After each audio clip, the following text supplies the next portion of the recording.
मैं आज तकरीबन 11 महीने के बाद सेनेट में तकरीर कर रहा हूं सर। आखिरी तकरीर मैंने की थी सर तकरीबन मार्च 2023 में। मुशाहिद साहब, मैं आपकी बात और सारे सीनियर जितने बैठे हैं, ताजदा साहब आपकी भी तरह थोड़ी सी अटेंशन, बजिंदर साहब, 11 महीने बाद सर मैं यहाँ पे तकरीर कर रहा हूँ। इस 11 महीने में मेरे साथ क्या क्या नहीं हुआ सर, उसकी थोड़ी सी बाज़गश्त होनी चाहिए। And this is very emotional sir. 9 मई का वाक़या हो गया सर, 9 मई के बाद रुपोश हो गया। 4.5 महीने सर मुख्तलिफ घरों में छुपे रहे सर। कभी किसी के घर, कभी किसी के घर, बच्चे लेके दर बदर घूरते रहे सर। जगह खत्म हो गई, गाड़ियां, नंबर प्लेटें तब्दील करनी पड़ी। मेरे बेटे ने मुल्क से बाहर जाना था, छुपा के उसको एयरपोर्ट से वापस भेजा और पता नहीं क्या क्या नहीं हुआ सर। 4.5 महीने बाद अमंग ऑल माय कुलीग्स मुझे उठा लिया गया जी, लाहौर डिफेंस से। 14 दिन सर मैं कहीं रहा। 14 दिन में जो भी चिल्ला काटा सर, वापसी पे एक स्टेटमेंट दे दी थी जिसमें 20 सेकंड की एक वीडियो स्टेटमेंट दी कि मैं तहरीक इंसाफ जनूबी पंजाब की सदारत से इस्तीफा देता हूं और 9 मई की मजम्मत करता हूं, और मुझे आजाद कर दिया गया। आजाद तो हो गया सर, लेकिन एक जिंदा लाश हूं मैं। एक ऐसी जिंदा लाश जो ना सोच सकता है, ना समझ सकता है, ना बोल सकता है। मुझे नफरत होती जा रही है सर इस ऐवान में बैठ के, इस तस्वीर की तरफ देखते हुए, जो मुझे इस चीज का यकीन दिलाती है कि मैं आजाद हूं। मैं आजाद नहीं हूं। अगर मुझ में सोचने समझे की सलाहियत ये रियासत नहीं दे सकती तो मेरा यहां जीने का हक भी नहीं बनता। कौन होता है कि मुझे डिक्टेट करे कि मैं क्या कहूं और क्या सोच सकता हूं? आपको अंदाजा नहीं कि सर पिछले 6-8 महीने कितने कर्ब में गुजारे हैं। सारे लोग यहां बैठ के चाय पी रहे होते थे, सेनेट का सेशन में देख रहा होता था जब मैं घर में छुपा होता था। ये बातें करना आसान है सर। आज आप रिगिंग की बात कर रहे हैं। जो कुछ हमारे साथ हुआ है, मुझे आज तक एक प्लेटफॉर्म नहीं दिया गया। अफसोस होता है सर कि यहां बैठ के सारे बात कर रहे रिगिंग पे, लेकिन उन बेचारे वर्करों के साथ, वो हमारे दोस्तों पीटीआई के लोगों के साथ जो कुछ हो रहा है, आज तक किसी ने उस पर बात नहीं की। सर यकीन जाने में अगर एक रुदात सुना दूंगा आप परेशान हो जाएंगे। उन 4 महीने में जब छुपा हुआ था, मेरा घर गिरा दिया गया सर, मेरी फैक्ट्री, मेरे कारोबार बंद कर दिए गए। एक छोटा सा जिम्मेदार हूं मैं सर। मेरे आमों के बाग के ऊपर जो मुस्ताजिर है, तो जो बाग संभालते हैं, उनको उठा के ले गए, मेरे बाग भी बर्बाद हो गए सर। और अगर बाज दिया है, जब मैं 14 दिन के बाद वापस आया, मेरी मां को फालिज हो चुका था कि मेरा बेटा शायद मर चुका होगा, लेकिन आज तक किसी ने इस ऐवान में आवाज नहीं उठाई सर। मैं इजाज चौधरी के लिए इसलिए नहीं बोलता कि मुझे उसकी तकलीफ है, मुझे इसलिए तकलीफ है कि मैं उसकी तकलीफ अब जानता हूं। एंड आई एम श्योर एक वक्त आप पे भी आएगा। आज हम पे वक्त, एक दिन आप लोगों पे वक्त आएगा। ये वक्त दूर नहीं है। डर तो बड़ा लगता है जी सर कि वापसी पे जाएंगे फिर उठा लिए जाएंगे सर, लेकिन सर अब बचे क्या है सर? वो कहते रहे सर कि हम ना बाज आएंगे मोहब्बत से, जान जाएगी और क्या होगा सर। एक कैदी जो है वो मुझे देता है सर, मेरे अल्लाह के बाद एक कैदी मुझे मेरी ताकत देता है सर। वो जेल में बैठा जरूर है सर, लेकिन मुस्कुरा रहा है, इस पूरे निजाम पे मुस्कुरा रहा है। उस एक कैदी ने इस पूरे मुल्क को में असल हकीकी आजादी दी है सर। एक कैदी ने, 70 साल पहले कोई आजादी नहीं थी। उस एक कैदी ने 8 फरवरी को जो हमें आजादी दी है, वो इस कौम याद रखेगी उस कैदी को सर। उस एक कैदी ने सारे निजाम को नंगा करके रख दिया है सर।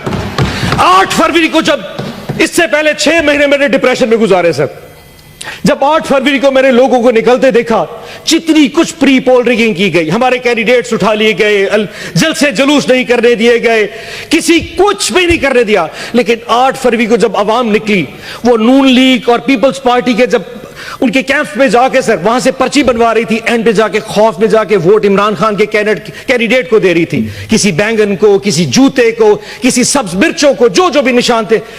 5 बजे रात को कौम ने सोचा कि हमने अपना फर्ज अदा कर दिया। रात को कौम आई, सुबह 5 बजे तक पूरी कौम ऐसे जाग रही थी जैसे बैलेट बॉक्स के डब्बे उनके साथ पड़े हों, और वो कौम हिफाजत कर रही थी। नमाज पढ़ के कौम जब सोई तो 9 बजे उठी तो फिर निजाम उल्टा था। जो सीटें हम 136-40 तक जीत चुके थे, वो वापस 100 पे आ गई, और आज वो सीटें कम होती होती 93 पे पहुंच चुकी हैं। ताज साहब, आप तो अपनी रोते हैं सर, हमारी सुनिए। कि जिन लोगों के पास फॉर्म 47 इशू हो गया, फॉर्म 45 तो प्रिजाइडिंग ऑफिसर से लिया ही नहीं गया। रिटर्निंग ऑफिसर ने बगैर फॉर्म 45 देखे फॉर्म 47 के रिजल्ट्स इशू कर दिए। फैसला पहले हो चुका था कि किसको किस औकात पे रखना है। हमारी औकात भी डिफाइन कर दी, लेकिन हमारी औकात से हम बाहर निकल चुके थे। फॉर्म 47 इशू कर दिए गए सर। उसके बाद कैंडिडेट्स को कहा कि अगर तुम लोगों ने नून लीग या आईपीपी जाना है तो जाओ, अगर नहीं जाओगे तो फॉर्म 47 भी चेंज कर देंगे, तुम्हें रिकाउंटिंग में हरवा देंगे। 10 से ज्यादा हमारे एमपीएस इस वक्त नून लीग को ज्वाइन कर चुके हैं। सिद्दीकी साहब, इरफान सिद्दीकी साहब, 10 से ज्यादा हमारे आजाद पीटीआई के इंडिपेंडेंट जो हमारी टिकट पे निशान नहीं था उनके पास, जो जीत के इमरान खान की फोटो लगा के आए थे, वो इस वक्त आपके कैंप में बैठे हैं। ये कौन सा कानून है? ये कौन सा एथिक्स है? वोट इमरान खान का लिया 10। अफनान साहब बैठ जाए, तकसीम रखें। बोले ना अफनान साहब, अच्छा अफनान सर, साहब, सरवर अगली साहब, बात सुनते हैं सर। अब इस वक्त कोई बात। अफनान साहब तशरीफ रखें, जीशान साहब बैठे। अफनान साहब, अफनान साहब, सेनेटर साहब, अपनी तकरीर बटन दबा। सेनेटर साहब अब अपनी बारी में बोल रहे हैं। आज इस वक्त हालात ये हैं कि मुल्क में वजीर आजम बनाने के हवाले से कुछ नहीं हो पा रहा। वो कैदी फिर मुस्कुरा रहा है। इस वक्त इस मुल्क का वजीर आजम नहीं बन पा रहा। लेकिन अफसोस चेक करें सर, अफसोस चेक करें सर, उस कैदी का साथ देखें। 31 साल की सजाएं दे दी फरवरी के पहले 4 दिनों में, अभी भी दिल भरा नहीं। इस वक्त उस कैदी की बीवी बुशरा आपा बनी गाला के अंदर हाउस अरेस्ट है सर। और हाउस अरेस्ट कैसा है कि पूरे एक कमरे की 4 दीवारी में उनको बैसूर कर दिया गया है और उनको खाना अडियाला जेल से आता है और उस खाने में हमेशा के जहर मिलाया जा रहा है। खान साहब बार बार लिख चुके हैं, जुल्म करना है तो कर लो, लेकिन ये कौन सा जुल्म है? तुमने किसी को कैदी बनाना है बना लो, पर जहर दे के मारना ये कहां की बात है? हमने रिक्वेस्ट की है मेहरबानी करके बुशरा आपा को अडियाला जेल भेज दे, हमें हाउस अरेस्ट नहीं होना। और आज पूरी कौम को यह पता होना चाहिए इस वक्त बुशरा आपा की तबीयत ठीक नहीं है, उनके साथ जो कुछ हो रहा है यह एक जुल्म है। आखिर में सर टाइम अपना गुजरा, एक शेर पढ़ देता हूं। माजरत में लिखने लगा था लेकिन वो लिख नहीं सका, सो यहां मोबाइल से पढ़ूंगा, लेकिन सर आपसे इजाजत लेके। कुछ लोग तुम्हें समझाएंगे, वो तुमको खौफ दिलाएंगे। कुछ लोग तुम्हें समझाएंगे, वो तुमको खौफ दिलाएंगे।